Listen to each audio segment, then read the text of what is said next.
Welcome to the Horror Hangout podcast, where two bearded film fans watch the best and worst horror movies of all time. My name is Luke Condor of Kate, and I'm joined by my regular co-host, Mr. Ben Errington. How the devil are you, Ben? You alright?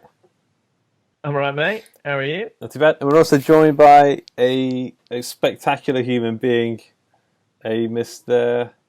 There's someone else coming on apart from me. Yeah, he's late. What's he playing at? Hello, it's me, Dan Butcher. Dan Butcher. So Dan, you're an action movie. I always think of you as an action movie fan, like first and foremost. But you like your horror and stuff, right? God, yeah. Like well in with the horror. I think I had one of those mental school friends at secondary that had like horror posters all over his wall. Yeah. And we'd always end up going around there and watching Evil Dead 2 and Texas Chainsaw and stuff like that. So I kind of was forced very violently into the world of horror, and I like it. Yeah. Forced very violently. Yeah.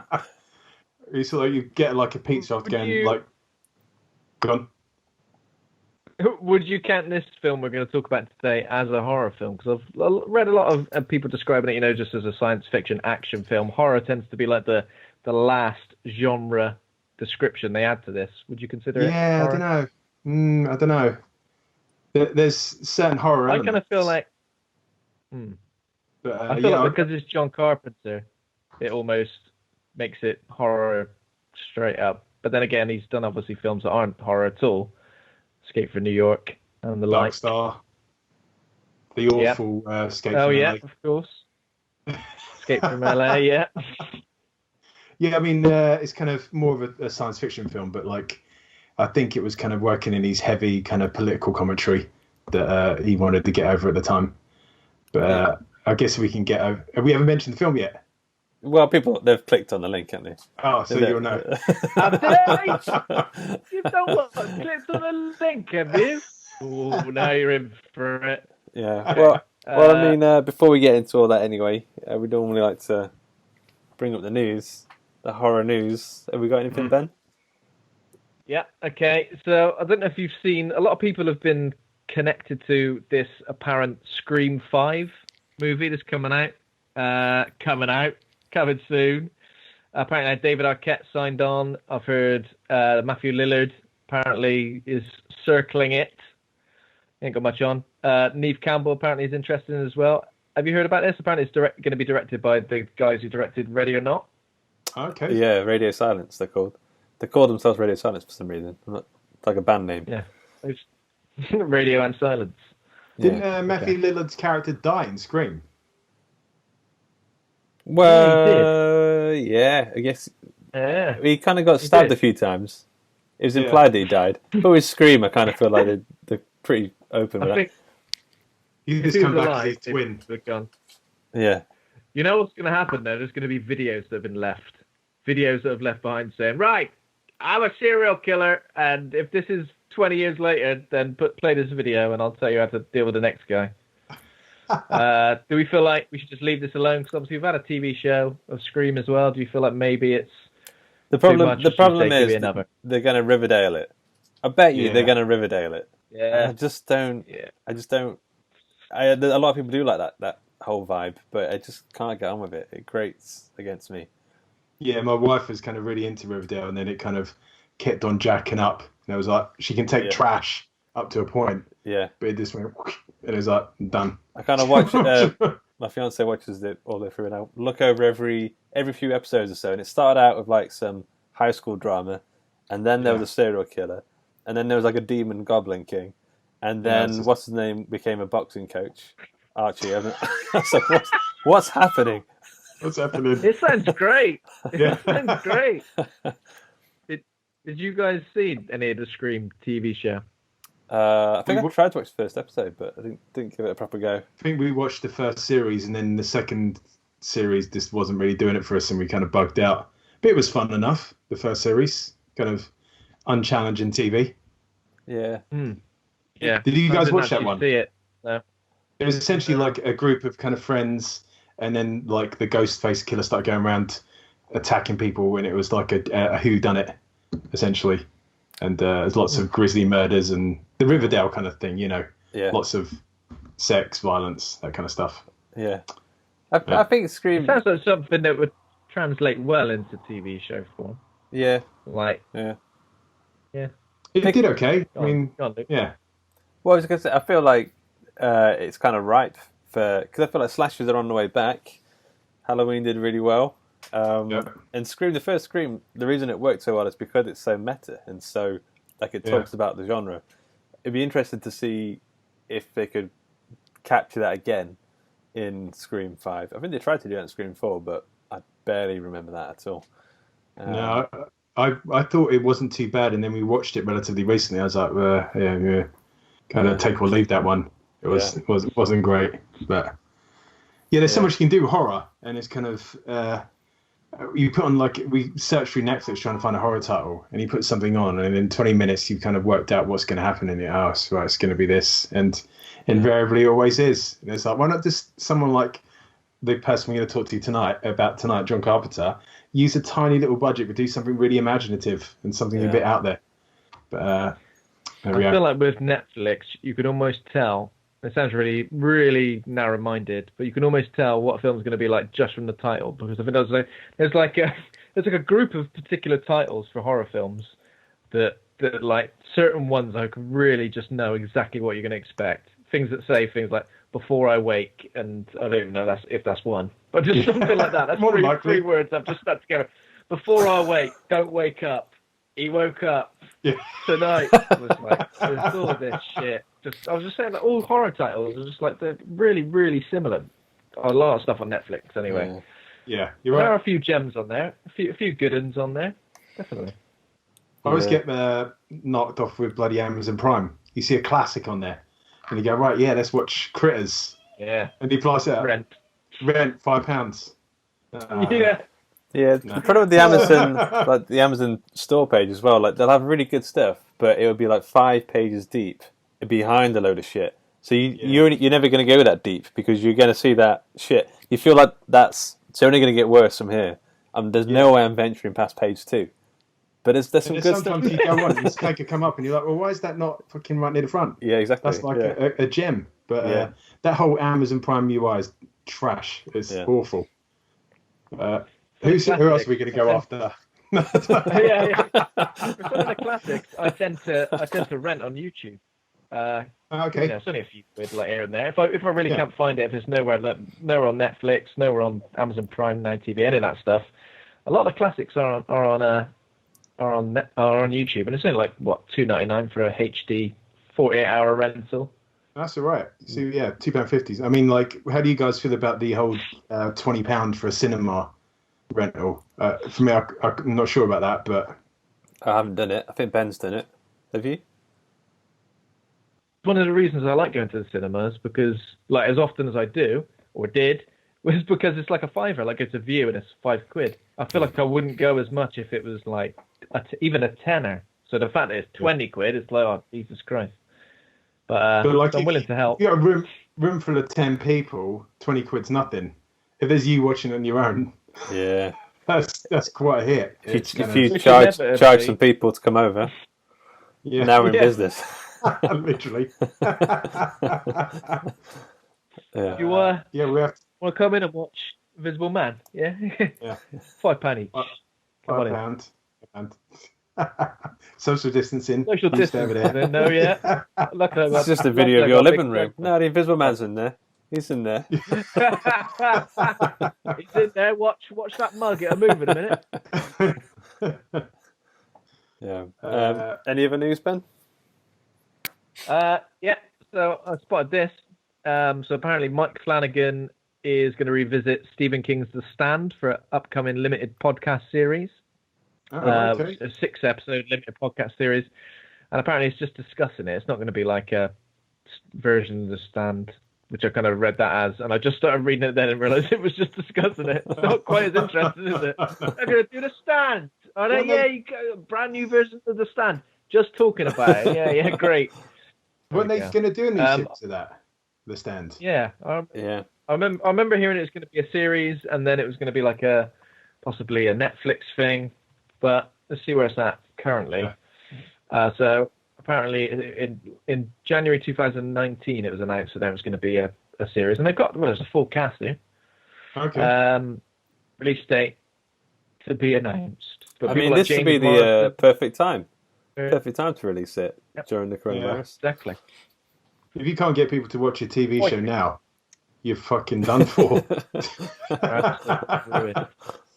And then the only other thing in regards to that is that apparently there's been a bit of a resurgence for drive-in movie theaters in the US, and I've seen a few rumors that a few are going to come to the UK. Is there any near you? I heard someone say one was opening near Bristol recently, but I saw one pop up in my local Facebook group. There's like they've done like a drive-in cinema thing. They've all kind of getting it ready to rock and roll, and I put my name down on the email list. And I thought, well, if me and my wife go with our son, how's that going to work? Because we might have to sit on one of our laps for the entirety of the film. Let's just stick your head out the window, and that's not. Yeah. So you have to see how that goes. Yeah. I'd like to do it. I'd like to do it. Yeah. I'll do it once for the experience. Yeah. So apparently it's making quite a lot of money in the US. So obviously because there aren't any new releases. Apparently a film called The Wretched has been doing quite well. Quite a low budget horror movie. It says creature feature, but I think it looks like a sort of possession film. Quite a low budget. You heard of this? The Wretched? No, I've not heard of that one. No. Yeah. So apparently it's been making quite a lot of money. So I might try and check that out at some point if it's available. But yeah, that'd be quite cool.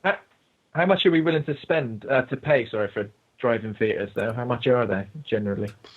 I have no clue. I've never been to. I'm just thinking like America. Yeah, I presume it might be per car as opposed to people watching it. Can you get 10 people in your car? That's yeah.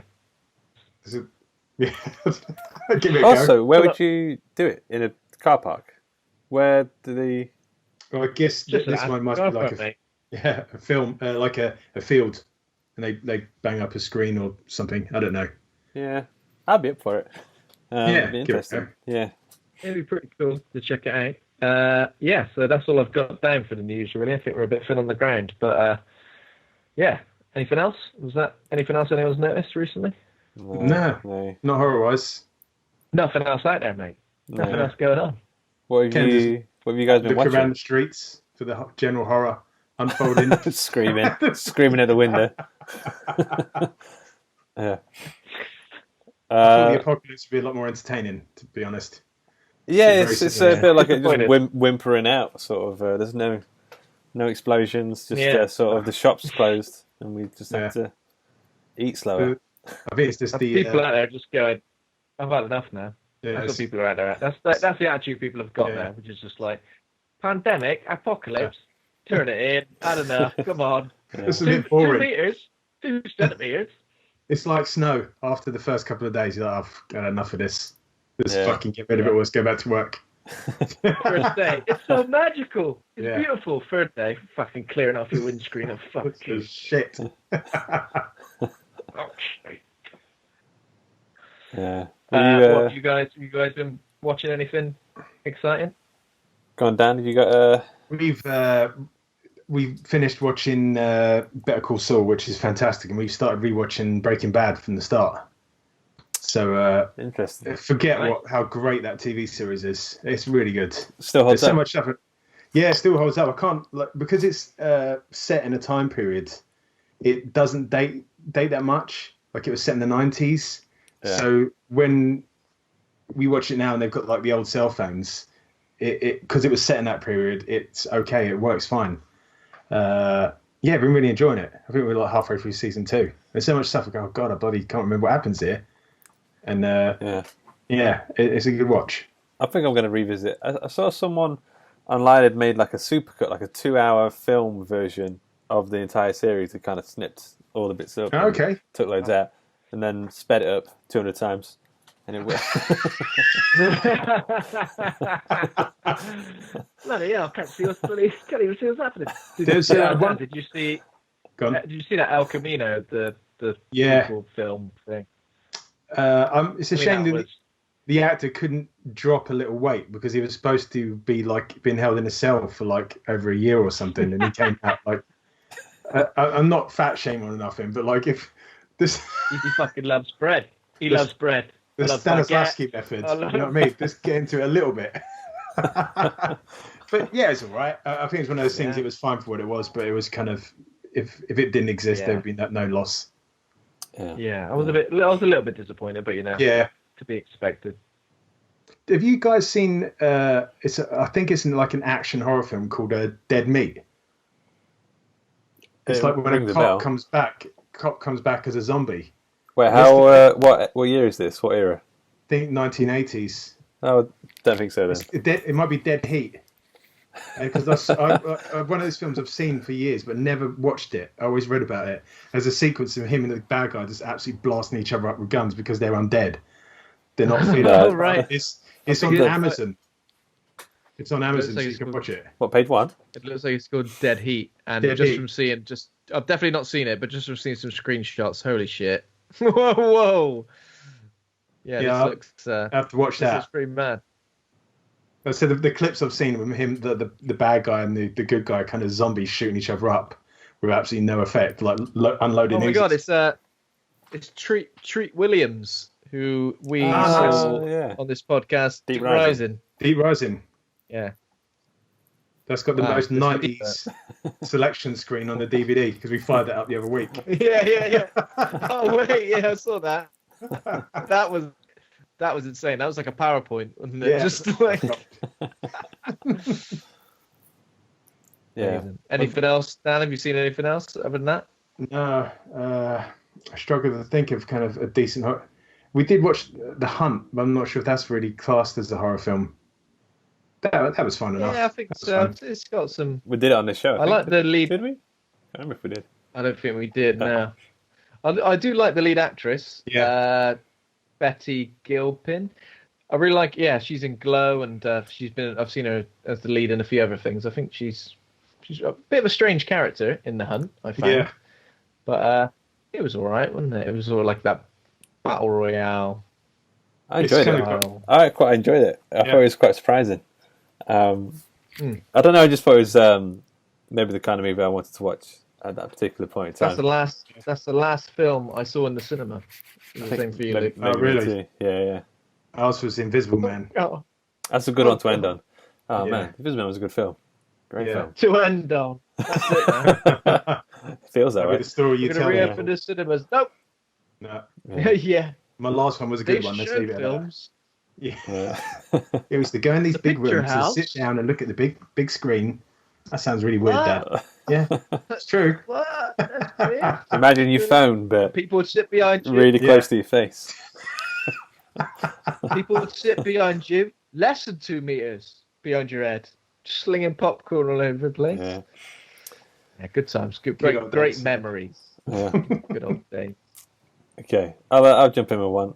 Have you guys ever seen a film called Brain Damage? Yes. Peter Spiders- Jackson. No, I don't know. It's Frank Henenlotter. That's Brain Dead. Oh Brain yeah, Dead, yeah, yeah. That's a great film. This isn't as So good you're as talking Brain about Dead. this on Twitter, but- Luke. Yeah, so it's have you seen Basket Case, which is like it's the guy in the New York block. His twin is was like a growth on his side. I've not seen that in years. Okay, well this is by the same guy, but it's came out in the 80s, and it's actually the guys in Basket Case are in this as well. They have Okay. like a cinematic universe thing going on. But this is about a guy who comes across like a parasitic slug thing that like injects like drugs into his brain, but also eats other people's brains. So they have like a symbiotic relationship, and the creature's called Elmer. He sings.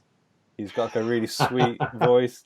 It's insane. It's insane. Sweet voice. Yeah, it's like a Radio 2, disc jockey sort of Steve Wright in the afternoon sort of guy. Oh, nice one. But I'll see if I can track that down. it's actually pretty good. It's a bit slow in places, but it's if you like weird sort of cult horror that is maybe more like a little bit on the comedy side, not all the way, I guess. But Yeah. yeah, Okay, it's there you good. go. It's good. In the same vein, I just jumped in this one as well. Was Tammy and the T-Rex? Which have you ever heard of Tammy and the T-Rex? I only saw it on but they reviewed it on Red Letter Media. Oh, okay. They did a dinosaur episode. And they did it on that, and that looked fucking bonkers. It's bad. Like on all the Letterboxd reviews, they're all saying this is a bad movie. It's so funny because it's bad. It's not bad enough to be that kind of bad movie. It's not like The Room or The Troll 2. It's all right. Yeah. It's quite well made. The gore's pretty good. It's just it feels like a Disney film, and they've just got a few gore gags in there. Like, she's like, it's my pet T-Rex sort of vibe. Isn't it like her boyfriend? Paul Walker.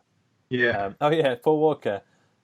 He gets in with Tammy, who's played by Denise Richards, but her ex-boyfriend beats him up and drops him in a lion enclosure in the zoo. So he gets annihilated by lions. But then he doesn't die. There's a doctor who comes in and takes his brain and puts it in a animatronic T-Rex. Of course he does. It's all right. It's worth watching. It's okay. I'd say Brain Damage might be an easier sell in terms of a genuinely good film, but yeah. To be fair, Tammy and the T-Rex does what it says on the tin. I mean, there's no illusions about what you get. Well, it doesn't, because when you first look at the film, it says Tanny and the Teenage T-Rex, because the people who baked in the what's it called on the film, they got the film title wrong. And they were never able to change it. I don't think they had the money to change it. So it's actually Tammy and the T-Rex, but on the film, it's got the wrong name. So. Oh dear. It's Denise Richards, isn't it? Yeah. Yeah. Looking at the poster now and just going, Jesus Christ, wow. It's got that chap from Weekend at Bernie's playing the professor, the mad professor. Playing a T-Rex. I don't know the chap's name, but... He's done like an Andy Serkis motion capture thing. Yeah, what about you, Ben? Seen anything? I've watched quite a lot, so I'll go through things fairly quickly. Won't try and. So I saw a film called The Night Flyer, which is an adaptation of Stephen King's short story. I don't know if you guys have seen this. It's got what's his name, Miguel Ferrer from Twin Peaks in it. Just has the most like deplorable, unlikable lead character ever. Just a dude, just an absolute douchebag. And you're like, what? Are we supposed to be rooting for this guy? Basically, the concept is that there's a guy who goes around in a private plane, stopping off at various airports, and just it turns out he's a vampire. Well, that's kind of, I say that's a spoiler, but that's kind of how it's presented. There's some really good like creature effects in it. But it's kind of like, it feels like you wait too long to see anything. So, but still, it was alright. I remember reading the story that it was based on, and there's tons of logistics about like airplane travel and airports. I got really confused. I don't know. Yeah. I just couldn't keep up with like the logistics of when you can fly and these private airports and stuff. I've done this research. It's going in the fucking book. Pretty much, yeah. I just going to wait. I also watched both of the Unfriended films. Oh yeah, if you guys have seen either of those. It's obviously like the desktop horror films. The first one I kind of didn't really get on with, but the second one I quite liked. So the first one was a bit of a supernatural twist, and the second one was like dark web hackers and stuff like that. I thought that was really effective, and the second one was more believable. Yeah, definitely. I think maybe it's because like the caliber of actors they had in the second film as well was just a little bit better than the first. In the first one, it kind of felt a little bit like, everyone's just screeching, and then the second one, it just felt a lot better. So yeah, that was that. And then last night I watched Pitch Black for the first time. How shiny are those aliens? They're sopping wet. Like some real bad CGI, and like I remember looking back at this quite fondly, but this time around I was just a little bit disappointed, a little bit bored, and then I don't know if you guys know this, but I've always kind of not been able to understand the fascination with Riddick as a character. Like I know obviously there was Chronicles of Riddick, then there was like a Riddick film, and then there were like Riddick video games. But I'm a bit like, what's so good about him? I don't know, like He's got shiny eyes. What do you mean? He's got purpley eyes. What do you want? Yeah, but in this film, he's painted as like he's a criminal. He's a bit of a pervert. He cuts off like the lead actress's hair at one point and kind of sniffs it. What's not he's a selfish, gravelly voiced bastard, and he has like a redeemable moment at the end. Apparently, like a 10-second redeemable moment. They're like, oh, he's a hero, anti-hero, isn't it? And I just Yeah, but I don't even. That game is Riddick Escape from Butcher Bay. That was fucking Butcher a really Bay, good yeah. game. Yeah, it kind of got broken like 2/3 of the way through because when you got your eyes, basically you could shoot out all the lights and all the enemies wouldn't be able to see you, but you could see perfectly. So kind of it breaks itself. But yeah, it's a really good game. Good game at the time. I've heard good things about it. Yeah, I played a little bit of it, but yeah, this Pitch Black just didn't quite hold up as well as I remember it. Yeah. I kind of had quite fond memories of it, but and that was pretty much it. Oh, watched the new Scooby Doo animated movie as well. Okay. Yeah, Good. shit. Oh. Unfortunately, it's just all the fundamental stuff that makes a Scooby Doo film or cartoon or anything is just gone. It's like it's got it's the like other in space. Hanna-Barbera. It's got Dick Dastardly, Captain Caveman, and it's got a weird like boner for Simon Cowell. Simon Cowell is like in the film, and he's like the punchline to at least 3 jokes, and I'm like, what the fuck's going on? Yeah. It's almost like Simon Cowell turned up in one of the Shrek films, didn't he? It's almost like that. It feels like it's not. It feels like we're in 2008 or maybe even earlier than that, where they go, Simon Cowell's the hottest thing in town. Yeah. Because they always stuffed Jaws at the time, and then when you watch it later on, it's even worse. You're kind of like, oh god. Yeah. It feels exactly like that, but it's a brand new film released in 2020, so it's even worse. It's even more like, oh god. Yeah. So yeah, that's pretty much it. I've just got one more that I want to quickly mention. I watched VHS for the first time in years. It's for the first time in years. Okay, got you. Doesn't hold up as well as. I mean, it's still gritty and sort of it's a fun little anthology, but I think the whole sort of maybe similar to Unfriended, when anything sort of scary or horrible starts to happen, the screen glitches out so much that you can't tell what's going. I mean, I know that's part of like the charm of it. Like you're not supposed to see what's going on, but I think I'm a bit over that now. I mean, there's a couple of good segments. There's the siren one with the succubus vampire girl, and there's like that's good. There's 3 people who go to a costume party and they end up going to the wrong house, and they come across like an exorcism, and they try and help the girl get away. Yes. That's pretty good. Yeah. I'm definitely gonna. But the others haven't really aged that well. I'm definitely gonna watch the second one though because I really want to watch that Gareth Evans segment again because that's. Oh yeah. I remember that blowing me away when I watched that last time. I can't even remember if I've seen the second one. It's got this one segment by the guy who directed The Raid.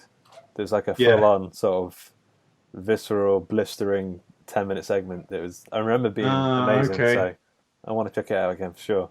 Had like an Outlast vibe if you're into the Outlast video games. I've not played any of them, so I'll be going in fresh.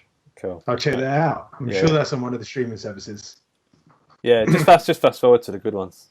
It's a good thing about VHS. Yeah. Other than that, I watched John Carpenter's They Live. Yes. Interestingly enough. Ben, which is a great film. You got some information, Ben? Okay. So, sure. Sorry. They Live is a 1988 American science fiction action horror film written and directed by John Carpenter, based on the 1963 short story 8 O'Clock in the Morning by Ray Nelson. Stars Roddy Piper, Keith David, and Meg Foster. It follows an unnamed ripped drifter, I think we must also say, who discovers sunglasses that the ruling class are aliens concealing their appearance and manipulating people to spread money, greed, and accept the status quo with subliminal messages in mass media. Sorry, it says spend money, breed, and accept the status quo. You breed, will you? I'm trying my best. I was watching some interview of Roddy Piper, and he said he got grief from when he does like the topless scene they were saying that wasn't his body. They thought they'd cheated somehow. And he was like, "No, that was all me." So Lord knows, yeah, it's obviously him. It's obviously him in like 88. Yeah, like he's a chunky dude, man. Yeah, he's got the chunk going on, and I mean, he's working hard on the building site all day long. He's going to be absolutely blistering. Yeah, he's. I think that's the first thing you've noticed is the pecs, pecs on show. Couldn't let that slide from. Pretty ripped, he is. He's pretty ripped for a drifter. Yeah, I don't see too many homeless people looking like him. Otherwise, like, you're doing all right for food, mate. Yeah, what are you eating? I had a T-bone steak for breakfast. I got all this brown rice and broccoli. Just His backpack is like protein bars. Yeah. There's like another side to the film where he's clearly just killing and eating people. He's just like bulking right up. Yeah. Who's the real monster? This film is rated higher than I kind of thought it would be. Rotten Tomatoes give it 86%. I kind of figured they'd be a bit lower than that. Letterboxd is on 3.7. User scores on Rotten Tomatoes is 79%. I mean, this is like a stone cold classic, really. I don't know if I watched it as much growing up as a lot of people. I think I saw random clips of it throughout the years and then eventually saw it. But a lot of people, maybe you guys, it's like part of growing up. I know Andy said it was for him. I got. I rubbished it off for years because I read the tagline of like a guy puts on sunglasses and sees aliens. And I was like, that's fucking stupid. And that's before I knew kind of like about John Carpenter, that I'd loved all these other films. Yeah. I was like, I'm having that. And then I just saw it one night when I was at uni, like Home Alone. And like I came in, turned it on, and he's the bit when he initially puts the glasses on. And I was like, just there. Didn't really need to see the first 20 minutes. I still don't think you need to see the first 20 minutes. As soon as the glasses on, it's fine. Yeah. What about you, Ben? Sorry. I need to get new headphones. My headphones literally just died. No worries, man. You hear me all right? Yeah. Yeah. Things are always going wrong. Sorry, only be like. That's all right, don't worry. That's all right, dude. Oh man, this lamp is boiling. Let's see if I can turn this up. Okay.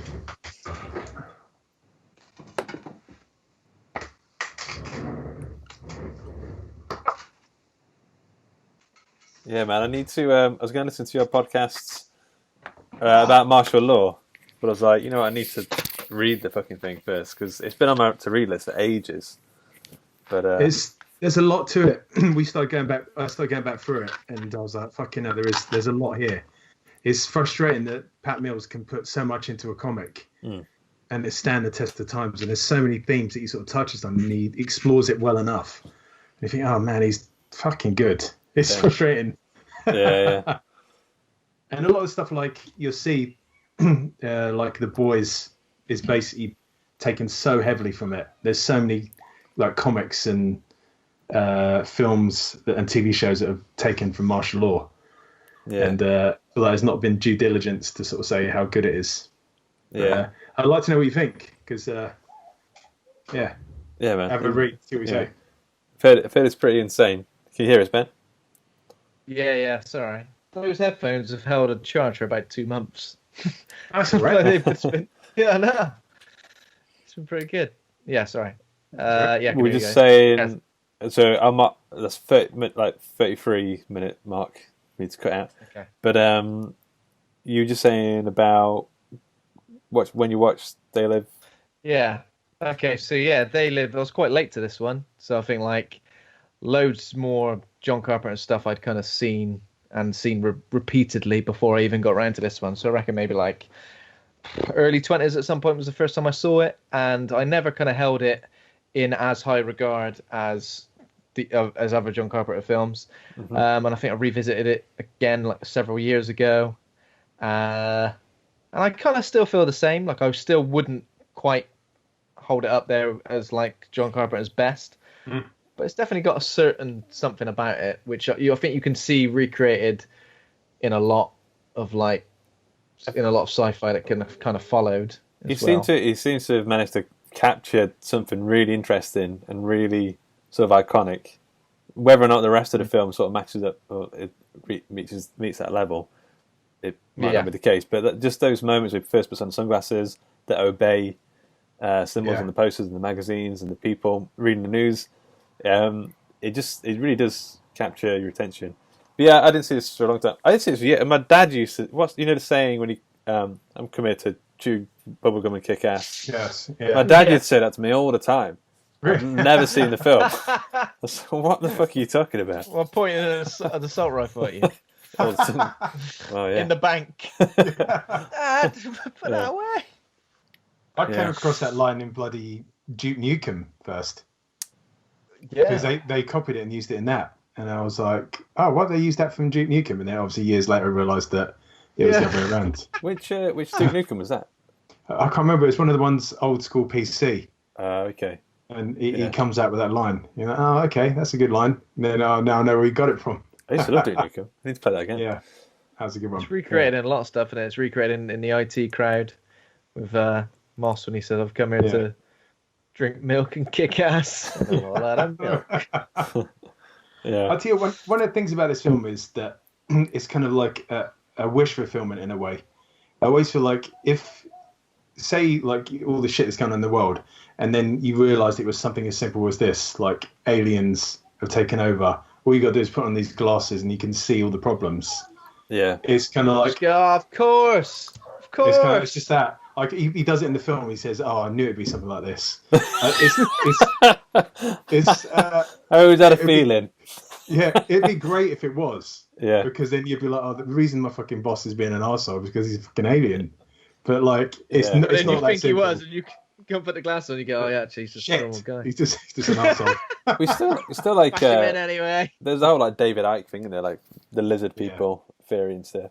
But even like in the psychopath test, like they talk about how like all the top business owners in the world like are all psychopaths. Like they have no empathy. They're a different breed. I think it makes it a bit easier to live with your situation if you know it's not really your fault. I guess there was a dude who there's the video on YouTube where he administers psychopath tests. Oh, okay. Like he looks through the tests, and there's an interview of him, and he does one, and he's like, "This dude's a psychopath," and then it came out that it was him. He had done the evaluation on the test he had taken, and he'd realised he's just like a functioning psychopath. Oh, okay, yeah. Basically, like it wasn't murderous or anything. Like the majority of them aren't.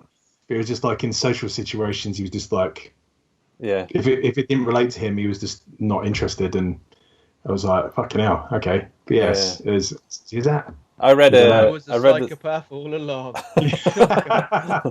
I read the psychopath test at the same time as reading Arnold Schwarzenegger's autobiography, Total Recall, and I was like, mate, Arnie's a psychopath. Like, there's some of the things he talks about when his dad dies, and he just didn't let it get to, like, he didn't cry or anything because he had a competition to do. Like, he has a psychopathic way of like sectioning off his brain in certain ways. Yeah. But I mean, he's still a great guy, and I love him. But so he's got the kind of drive to kind of keep going forward. Yeah. One of the things I noticed about this film is all the way through the story, the John Nada character, Rowdy's character, he keeps on giving chances by the bad guys to just give up and join them. Yeah. They're not like a lot of conventional films where there's immediately shoot him. Even like after the bank raid, he shut up all the people when he comes out, and the coppers are there. He's actually way more violent than them. He escalates things so quick. Yeah. They say like, why don't we just like go somewhere and we can talk about this? Yeah. And presumably means like come up with some kind of deal, like we'll give you a load of money, we'll sort you out. And then immediately he just goes to fucking them up. They've got a lot of there's a lot of humans as well that they've obviously given like the life they want if they just either keep their secret or help them with their agenda. So obviously that's kind of part of their goal as well. It's not just to kill everyone who don't conform, it's just to have everyone controlled. All right, controlled. I think that like the idea of that capitalism thing is like the life aspect's not. It doesn't matter so much, but it's about making the money. Let's not fuck with the money. Yeah. It's like, oh, you killed a few people, it doesn't matter as long as we don't mess around with the money. I mean, even at the end, you know when like the helicopter's there, and he's about to shoot it, and they say put the gun down. They don't shoot him immediately. Yeah. And even like the woman's like, come inside, man, we'll sort it out. and then you should be shooting him. Don't let him shoot the antenna. But they're quite reasonable, really. Yeah, quite reasonable. Aliens, they're aliens, aren't they? Yeah, interdimensional aliens. That's right. Yeah. So in terms of the plot, we open with Nada. It's an interesting name. Probably thematically resonant, I guess. So he's a drifter. He's homeless. He's every time he's walking through the hot streets of LA, there's that John Carpenter score. That it's like a weird slide guitar with a harmonica popping in every night. It's an interesting score. I like it. It's he apparently timed that to Roddy's walk. He watched the whole film, then he scored it to like the beat of his walk. So cool. It works. Yeah. So then Nada, he gets a job at a building site, which I imagine only employs homeless people. It seems like, because then they all sort of live in the homeless shelter. The camp. Yeah. Is that shanty town? Do you get places like that in America, like little shanty town places? My friend went to LA a couple of years ago, and he said there was a massive load of them. All live down. You just don't go down that way. But I presume so. No. Yeah. Get some shit. Fair enough. So while he's there, he's doing pretty well. I don't know if we know much about his history. Is he? What do we find out anything about his history? I don't think we know much about his history at all, do we? I think we find out a bit of Keith David as Frank. We find out a bit of his backstory, like why he came to LA, and the fact that he's got a wife and kids that he's kind of want to make money for and stuff. So there's only one bit. They're in the hotel, and Nada's saying about his mum and dad and how they used to preach to him, and his dad held a razor to his throat. And I think that's the only kind of little bit of backstory you get. Yeah. Roddy seems too nice to have lived that kind of life to me. He's got like a sort of a lion, like a charm, like a serial. I think it's the wrestling sort of vibe, I guess. How old do you think Roddy Piper was in this film? I don't know, because this is in the 80s, so I'm going to say like 40s. He's at the time of filming it, he was 34. Really? Yeah, that's. That's actually, what? Even I'm 32. Even as like an athlete, I look pretty old. Yeah, but I don't know. There's something about him where I just kept thinking, how's he ended up homeless? I thought he had his shit together. You had your shit together, Roddy. What are you playing at? Yeah. He's I don't know. He's got a lovely head of hair. He's ripped. He seems to have a nice attitude. I imagine John Carpenter, when he wrote it was like, I'm thinking me, but better. Like a better hairline. Imagine me, muscle. I always thought you were going for Kurt Russell, when then Kurt Russell said, I can't do this. This is just conjecture. And I was like, what am I going to do? And then Roddy Piper, looking at his filmography as well, he's in absolutely loads of stuff. Yeah. Like we watched that other film we saw with the wrestler in fairly recently. CM Punk was in that. The girl on the third floor. On the third floor. Oh yeah, I watched that. Yeah. What did you think of CM Punk's acting in that, Dan? He basically channeling Bruce Campbell. Yeah. I feel like Roddy in this was it still feels like a wrestler, and like large in life, but he felt really natural to the film. Whereas CM Punk did not feel like he belonged in that. I don't know. It seemed weird to me. There's like a disconnect there. It's one thing I noticed in They Live is Roddy's very handsy with people. Yeah, he's kind of really grabbing people and like kind of shaking them, getting them. And all the kind of people, he's really kind of like grabbing them and roughhousing them. It has to like there's a thin shield of him, like has to stop himself from wrestling people all the time. Yeah. Like he's just got to do something. Constantly grabbing people. Yeah, I can imagine me have a nightmare with the social distancing nowadays. How you doing? Like, 2 meters, Ronnie. Two. I'm in this part. Come here. Yeah, but he's very physical. I mean, like they said, John Carpenter wanted to portray him as a bit more of an everyman, like a kind of a normal person, but like the punishment he gets in that film. Was it a bit when he gets smashed over the back of the head with a bottle, falls out the window like 2 stories and tumbles down, and he's walking around kind of like, I get fucked up. Dead. He's dead. He's dead. That's the end The of the film. bottle He's would have dead. been enough. And he goes, Yeah. oh, bloody hell, that was Yeah. a little bit of a bump, wasn't it?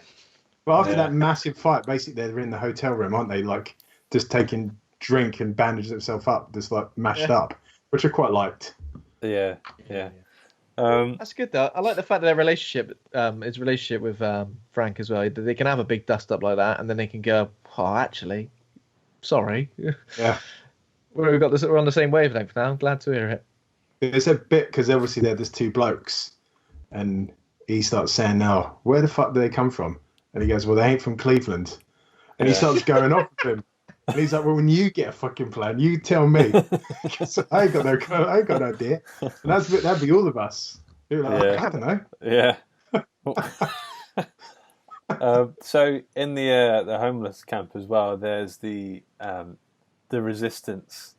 It's like I got a bit confused actually because they're sending out video signals, trying to warn the public about what's going on. But then there's a preacher who's like saying it as well. Is he sort of like receiving some?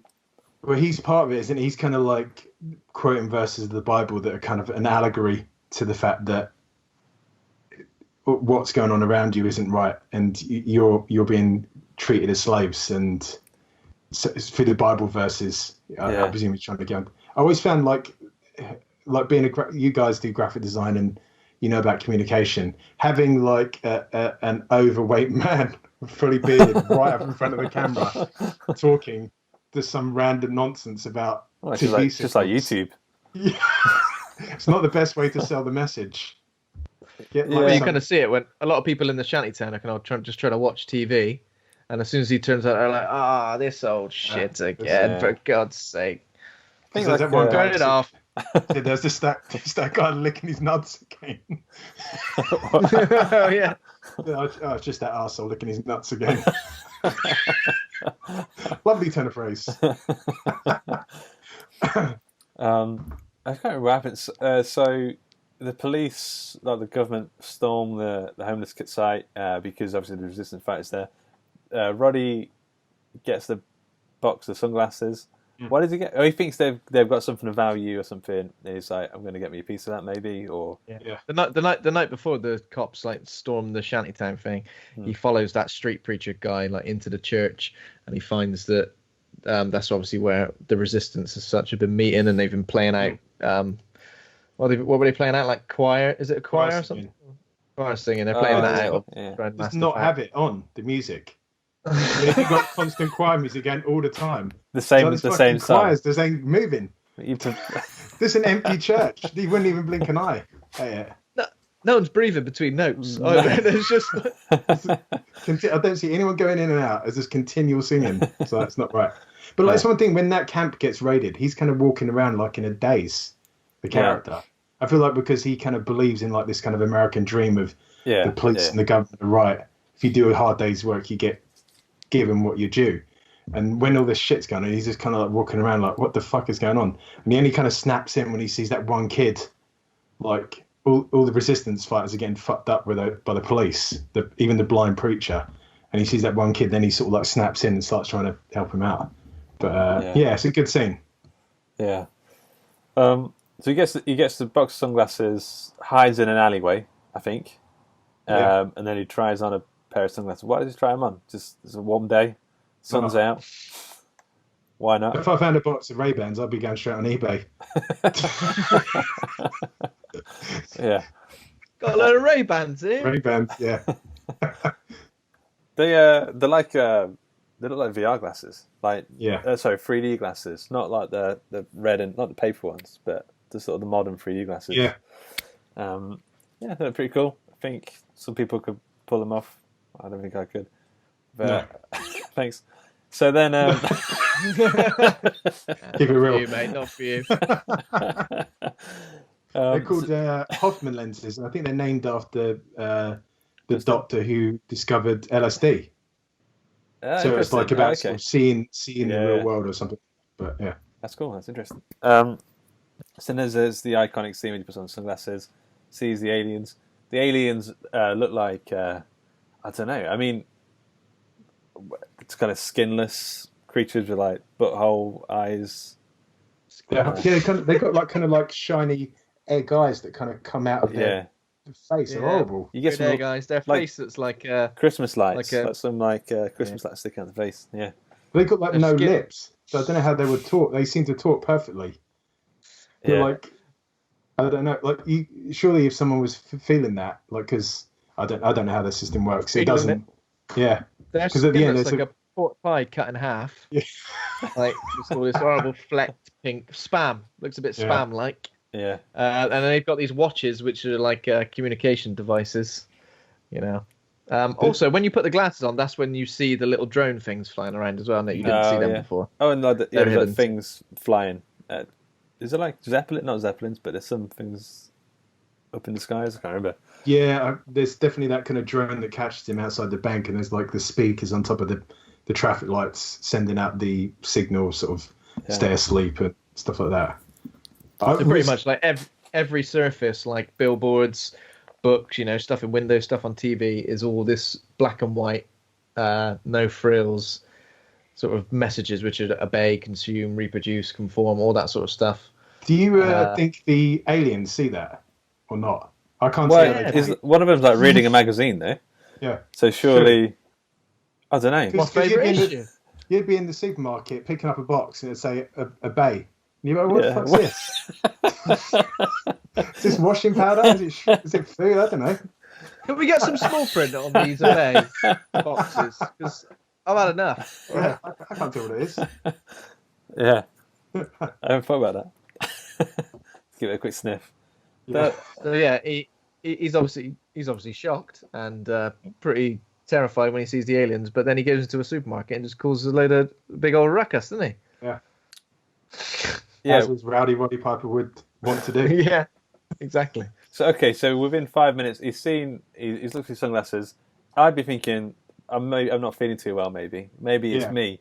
But having a psychotic episode. Yeah, but within seconds, the police come up to him and he's shooting him or something. I think within about 5 minutes he is. It's like a psychotic break. He goes into the bank. Yeah. Just shoots up a load of people. And then I think later on he's talking to Frank. And he says, oh, you shot all those people in the bank. And he's like, oh, they weren't people. But seeing that from Frank's side of it, he has just gone into a bank and murdered a load of people. Yeah. I mean, he seems like... Because when he turns up at the construction site to obviously try and... What does he want from Frank when he turns out at the construction site? I think he genuinely gives a shit about Frank and sort of says, like, you can't believe this. Because if someone you'd met a day before turned up, listen, mate, I've got to tell you, there's these aliens, right? And you've got to put the sunglasses on, you've got to see them. Just be like, oh, for fuck's sake. Yeah. Oh, for God's sake. Just like... And then we've got maybe the most... Well, I was going to say the most famous scene. Putting the glasses on is pretty good, but this kind of tops it.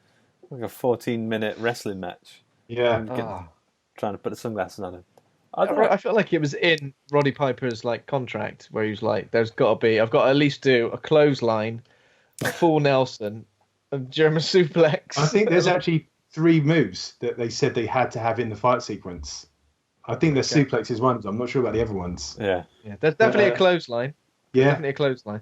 Do you remember? It reminds me of. Do you remember when The Rock's first started appearing in films and he used to actually do a rock bottom? Yeah. I think maybe whatever that first film he was in, what was it called? The Welcome to the Jungle, whatever it was. Remember that one with Sean William Scott? Yeah, definitely does a rock bottom in that. Definitely does a rock bottom. Definitely does a rock bottom in Scorpion King or whatever. Yeah. In the film where he's running around with swords, he's rock bottoming people for some strange reason. Doing the people's elbow. We'll stay there. It was almost like... Have you seen the meme lately with... Leonardo DiCaprio in Once Upon a Time in Hollywood, pointing at the screen. Yeah, that kind of. It's like when you see a wrestler in a movie do a wrestling move. That was. Hey. It's the stunt coordinator on that a guy called Jeff Amada, and I quickly looked him up, and he's got virtually a black belt in every martial art you could think of, and he played all the aliens, the men and the women. Yeah, I did read this. Yeah. Yeah, so when it cuts to him, it's always the same actor playing. But there's like all the more than aliens. one alien at one. What about when it's like the news reporters? There's like a woman. I imagine they must have done like when in the shop and stuff. It must have been more people than more trouble than it's worth trying to green screen him in or whatever. Yeah. Apparently, that was one of the most expensive sets. Was that the shop because they had to go through and redo everything. Yeah. All the all the products and stuff. Yeah. Pain in the ass as well, I bet. Yeah, God. Yeah. Oh, Jesus, can you imagine? Yeah. Do you think they should remake this? Do you think it could work as a remake? The whole 99% or 1% thing kind of feels like. Yeah, it's I think so. Some of the political messages could probably like translate well to a modern day thing about. Maybe. I'm not sure what you could say that this one doesn't say already. Yeah, that's a good point. Maybe if you did like the Dawn of the Dead remake style and you just like ramp the action up, but then what more can you ramp the action up with this? It's like as soon as he puts the glasses on, it's just like a roller coaster. Which wrestler could you stick in it instead? John Cena, Chris Jericho. He's got the. It's too nice. I think Steve Randall. And he could get in his "You Can't See Me" John Cena thing. Yeah. I can't see you until I put the glasses on. I always saw, that there's that obey clothing that goes around. Yeah. I thought that's really like bloody They Live. I didn't even think of that, and I didn't realise that Shepard Fairey. It's a bit like that film. Yeah. He took inspiration from it, and I was like, didn't he get? There's some sort of financial thing about that, right? Really? Okay. Because I remember he paid it because it's graffiti at first. I think he just started painting everywhere. Yeah, it's interesting. Because it took for me, maybe he took the wrong message from that film. Yeah, because he's like, why do you have the secret signals? We could see it better with the sunglasses on. Now I can. Now I know how to obey. Like, okay. I'm gonna sell this. Yeah, I'm gonna sell this. What a great product. The aliens' work is done. Yeah. Okay. So, I forgot. There's a woman character. No, she's from the bank, right? Where does he? No, where does he collect it from? After he comes out of the bank, he. By the way, if anyone looks like an alien, off. if I didn't have sunglasses, I'd be like, I think she's. Yeah. She's got like a stare which like just cuts through you. Yeah, she got really kind of those icy blue eyes that are kind of like. I wonder if she was kind of chosen for that because of that. She's kind of maybe got that look that I don't know. Yeah. Maybe I'm reading too much into it there. But she sort of takes him. He takes her hostage, doesn't he, and takes her back to the house, and he tries to make her see the glasses, and she says, "Look, I'm not going to see whatever you want me to see, and if I don't, I'll see it anyway." And you're like, I was getting weird, like sexy vibes from her. Like she was, I don't know. Almost like she was kind of finding the whole situation a little bit kinky. There's that last bit when he's on the roof, and she says, "Come inside with me." There's, you know what I mean? There's just the way she was talking to him. She's like, "Oh yeah, don't worry, you're in control. Doesn't matter." And I was a bit like, "Is she getting off on this?" Do we think that she was, on the books before all this? I know, like we see her pick up sunglasses, and then she does the big betrayal at the end. But she's weird from the get-go. I reckon she probably was. She was because she works at that Cable 54. Yeah. As soon as she takes him out, she's on the phone saying, "No, I'm fine. It's all good." And then she infiltrates that meeting, and even at there, she tries to kind of like convert him. Then she says, can I speak to you?" And then it all kicks off. Yeah, and maybe it's her fault that it gets raided in the first place. Yeah. Interesting. I always wondered how, like, that whole shootout when they were kind of blasting away, how she didn't get hit, because they just seem to be firing indiscriminately, killing everyone. But they're sort of they're one mole they don't manage to get. It's like 30 Tony Montanas in SWAT gear just doing that. Yeah. So, going back to the fight sequence, why do John and Frank meet in that alley? Oh yeah, it's because Frank goes to give him his paycheck, doesn't he? He says, like, here's a week's pay or something like that, and obviously John is trying to that would have to be out of Frank's money. Yeah, because the employer wouldn't pay John. Yeah, hang on a minute.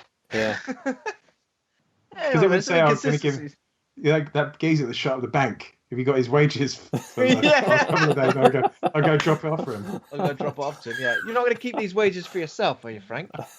No, of course not. Yeah, and obviously he's trying to convince Frank, and the reason Frank doesn't want to sort of get involved is because he says he don't want to get in any sort of trouble. He wants to keep his head down, keep his nose out, because he's trying to protect his family. He's obviously trying to make some money for his family or the life he left behind. And yeah, it's just a ridiculous fight sequence that you think is going to end. Every time they take a breather, you're like, well, that's got to be it now, isn't it? Nope, carries on. There's a scene earlier with Frank and Nada, and he says, I'm walking that white line all the time. And he says, in the middle of the road, that's the worst place to be. And that's where Frank is as a character, isn't he? Mm. He just wants to stay out of trouble. He doesn't realise being that place is the worst place because you get the aliens that roll over him eventually. Yeah. All the system. Yeah, but Nada's like the bloody all the other side of the. He's down the shop. He's down the road, round the corner, just getting into all sorts of shit. Yeah. Put these sunglasses on. Oh, you know now, do? Yeah, I know. I want to go shoot up a bank. So, see you later. Yeah. Calm down, mate. He's seen a YouTube video and now he's charging with Antifa, raiding a protest. See the bloody YouTube video, right? This guy knows his shit. He's got evidence. Yeah. So I guess there's the anti-alien movement that gets raided by all those people, but they find out they get some exposition here from one of the chaps, I can't remember his name, who says they've got a TV tower. It's like one giant satellite, and this pushes out the signal to everywhere, which sort of gives our main characters somewhere to aim for at the end. But I think it's just they get to the TV station, and then there's a whole we meet that other homeless guy. Yeah, he's obviously sold out for whatever he had. Yeah, and he sort of gives him a walk around, and he starts coming onto him there as well, doesn't he? Yeah, trying to sell him the big idea. He starts touching him. He goes, "Oh, I knew me and you had something in common the first time we met." Like smiling at him, like it could be a thing here. I mean, who wouldn't? He's Roddy Piper. At this point, though, he's killed like dozens of the aliens, and they're already still trying to go. Come on, mate. Come on, join us. Yeah, come on, it'll be fine. Yeah. It'll be fine. They get given contact lenses just before this as well, don't they? Yeah, just to get over the sort of the plot device of having to wear the glasses all the time, which. And then everything's in colour. You see the sort of like they've got like the skin is like a hot pink and blue, green or something. Yeah. There's a point in that when they have that meeting and someone brings up, "Oh, I reckon the signal could be going out from this place," and that Holly says, "No, it's not. It's going out clean." But as we go to find out, it is. So we know from that point she's shady as. Yeah. They've actually got a game on Kickstarter called Assault on Cable 54. Yeah. I think I'd like to look at that. But I think you a board game, is it? You play with your mates and you got to try and assault the thing, but one of you can be like working for the aliens and you stitch the rest of the group up, stuff like that. I would like to know what the aliens are called. They're just called aliens in this, aren't they? They don't really have a name. Just aliens, yeah. Cable 54. So I think they're called invaders. I've heard them referred to as that before, and that's pretty much the same thing. But works. I've heard of the invaders or something like that. I've heard them referred to in the past, but maybe not. Yeah. So when you're trying to refer to them, what do you call them? The things from they live. Whereas like if it's the alien from Alien, you say a xenomorph. Like you sort of get. They have been referenced as ghouls as well. Okay. That makes sense. I guess you can see that they're a bit zombie-like. Yeah. So this homeless guy who's switched, he seems to have full access to the entire building now, and he takes them on a tour to the TV studio bit, where Frank and Nada do their thing, just kick some ass. They're all out of bubblegum still. They didn't pick any up. So they just straight in with the shooting. The actor who plays Mike from Breaking Bad right. is one of the guards in that. I spotted him. So Oh shit! Really? he pops up in spot everything. that. Yeah. What? When they're kind of like the guards are like, he's got that kind of ecto reader from Ghostbusters, and he says, "Oh, they're on the 13th floor above me," and then he responds, "Oh, we're above them," or something like that. He's one of that lot. Yeah. So they blast through the building, and they find Holly again, and then instantly, even if she's there, I kind of feel like she must. Why does it? What is it about her that it's her eyes? He just can't get over her eyes, so he's infatuated with her. Maybe I don't know. So it's odd because if I was in like a rebel meeting and it got raided by the authorities and everyone was shut up in front of me, my first thing isn't go back to work. Yeah. Yeah. Well, can I get back to work? Come on, get me back. Got nothing else on. But yeah, it feels like she's kind of thrown in their path to kind of like get the drop on them. Yeah. So and then they go to the roof. Frank meets his end. It seems like a bit of anticlimactic end for him in a way. She's cold as fuck. Yeah. Just pulls a gun out and executes him. Yeah. Why are they so willing to kill Frank, but not John? Nada? Yeah, I don't know. Oh, yeah. It's almost like they see something in him where they're like, I like you, guy. There's something about you. There's something about you. I just can't shoot. They were watching the alleyway fight. They were all up on the roof, like, just watching the alleyway. And he was just absolutely mowing them down. He's an absolute beast. Yeah. So then I guess it ends. The helicopter comes up with they have him in their sights. What does he do? He just shoots the. He kills Holly, doesn't he? Yeah, but he's got like a pistol up his sleeve. Classic. And he takes her out and then shoots the antenna. Yeah. So just fuck it, and then shoots it. So the signal's gone. He's given his life for the greater good in a way. People are realizing they're currently having sex with aliens. They're sat on a bus. He gives the aliens a middle finger, doesn't he? Yeah. As he's dying. Yeah. Classic. What a way to go. Yeah. People are realizing they're having sex with aliens. Just going to carry on, to be fair. Just going to commit to this. Yeah. They're putting all their eggs in one basket, the alien, there, with one satellite. One transmitter. Yeah, that's true. Yeah. Oh, no, maybe have a couple. Power cut. They've got like interdimensional travel. They haven't got a backup hard drive. They haven't got a time machine backup. One transmitter. Have you put a second one up yet? I'll get round to it. I'll get it done. Soon. I'll get it done. Yeah, it's on the list. It's on the list of things I've got to do. Yeah. I've got some trivia for you. If you guys have some trivia. Very nice. Okay, number one. What item of clothing did Roddy Piper refuse to remove during filming? What item of clothing did he refuse to remove? Trousers. Did he? Don't know. Did he have some nice boots on? Did he have some lovely cowboy boots on? Roddy Piper, being a married man at the time of filming, refused to take his wedding band off. So in several scenes, he's got a wedding ring, but they never talk about it. Clothing. Sorry, Luke. Sorry. Yeah. Number two, the name game. Dan, so this is where I describe a film, and you have to say the name of the film, and the name of the film is, similar in convention to this film. They live. You'll pick it up. So this is a movie about a secret society of old age bakers who are constantly removing lumps from powdered sugar when you're not looking. They sieve. Yeah. Nice. I normally have a few of those, but I couldn't find that much that rhymes with live. Just one. I think you'll get this one because you've already said it. Number three, the film was actually an adaptation of a short story called What by Who? 8 o'clock in the morning. Yeah. 8 o'clock in the morning by someone. I can't remember his name. Roddy Piper. Roddy Piper wrote it. And it's something like Ron. Yeah. Ron. Close. Yeah, Close. Ron Jeremy. I don't know. I can't remember. 8 o'clock in the morning by a writer called Ray Nelson.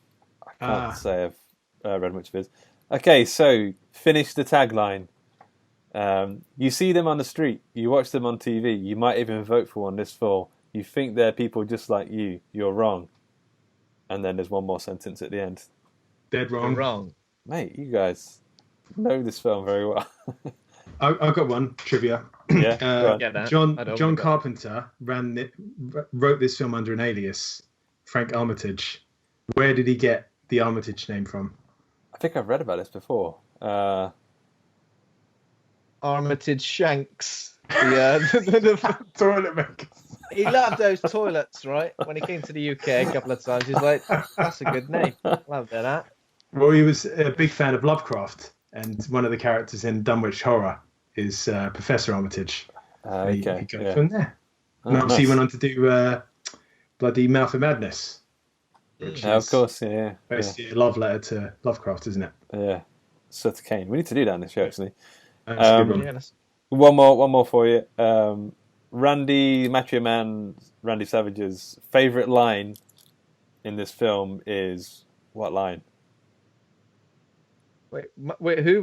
Macho Man Randy Savage? Yeah, you know, he's got a favourite Randy Macho Man. He's got a favourite line. He's got a favourite line. Is it yeah. Put on those glasses and start eating that trash can? That's a good one, but it's not that one. I don't know. Is it? I'll tell you what. It's about a dog. About a dog. I think I've read this, but oh god, can't think of it. I don't know. Okay, can't remember. That's all right. Ask Magnus Magnuson. Life's a bitch, and she's back in heat. And he. Oh yeah. That is a good line. Oh yeah, man. Oh yeah, we need to rate the film. I had no idea what I'm going to rate this actually. No, we don't really like A to F, Dan. So I don't think you wanted to. I've got to say this is a good B for me. Yeah. B plus. It's solid. It's not going to be winning any awards, but it's a real solid film. It holds up today. The themes and messages are still relevant. You can read a lot into it, and it's a lot of fun. Yeah, man. What about you, Ben? Yeah, I think I'd agree. I'd agree with Dan on that. I think I'd go for a B. It's not my favourite John Carpenter film by any means, but it's good fun. It's got, as Dan said, it's got a lot of themes and messages which are relevant and kind of still hold up. And it's properly over the top and ridiculous, which I kind of like. And it doesn't feel like the real world. I mean, not the aliens. I mean, even before like the alien stuff. Yeah, everything kind of feels this weird, like alternate future. Yeah. I was going to give. Are homeless. I was going to give a B minus. But I don't know, favourite John Carpenter films. I don't even know, to be honest. I mean, there's the classics, but I mean, The Thing is almost too easy to. It's almost too easy an answer. Yeah. Ghosts from Mars, or it's called. I've not seen that in a long time. I feel like the Thing and the Fog are like the big 1-2 for me. And then this is probably like middle of the road. Yeah, Big Trouble as well, and Escape from New York. So those are the big ones. This is probably like middle of the road, I'd say. I think I'd still a classic. If I was going to stick any of them on, I'd probably put on In the Mouth of Madness or Prince of Darkness. One of those sort of lesser watched ones, I guess. I could pretty much quote this and Big Trouble verbatim all the way through the film. So obviously got to be careful of that. It's something my wife hates. So life's a bitch. And she's back in heat. You're talking to take the washing out. Didn't like that one. Yeah. All right. Cool. All right. Dan, did you want to... you make comic books and you make cool stuff. Did you want to maybe give the listeners somewhere to go if they want to know more about it? Yeah, you can head over to Vanguard Comic, where you can read 17 issues of Vanguard. I'm currently updating issue 18. And if you want to see me tweet random shit, it's at Vanguard Comic. Cool. Also, as you listen to this and you're probably a podcast fan, Dan has a fantastic comic book podcast, which we were actually on not that long ago. Yes. The Awesome Comics Podcast. I've been listening to that show for, I don't know, 5? No, it can't be 5 years. Wow. It feels It's like been going for a number of years now. yeah. It's like yourselves. You do one a week or whatever, and so often, and before you know it, it's really built up. And you like yourselves. I'm really kind of your little community you've got around the horror hangout stuff is just great. I love it. Cool, man. Thanks very much. Okay. So, Ben, have we got anything to tell people before we go? No, I don't think so. I think so. No, nothing else. We're going to be doing a quiz with the Trash Tapes guys. Maybe not next week, maybe the week after. So if you listen to the recent episode where we discussed spookies with the guys from the Trash Tapes, we'll be going head-to-head with them in the third official Horror Hangout quiz with Quizmaster Andy Conduit Turner. Nice. Cool. Let's get Dan Good on for a quiz. Maybe get Dan and Tony or Vince knows his horror stuff. Cool. There you go. Cool. Okay. If you enjoyed the show, become a patron over at patreon.com/Hawk and Cleaver. Thanks to Kovacs Cameron for our theme music. Thanks to Acast for hosting the show. Thanks to the listeners. If you enjoyed the show, please consider giving us a rating and review in iTunes. And remember to hit subscribe. And come join the Facebook group, Horror Hangout Board of Advisors, where we chat about films we're watching in that. And thanks to my co-host Ben for being a right horror dude. And thank Dan for being a right horror dude. Thanks to you two. Thanks, Luke. Thanks, Dan. Nice one. And, I'm off to hit the streets. Oh, yes. Right. You.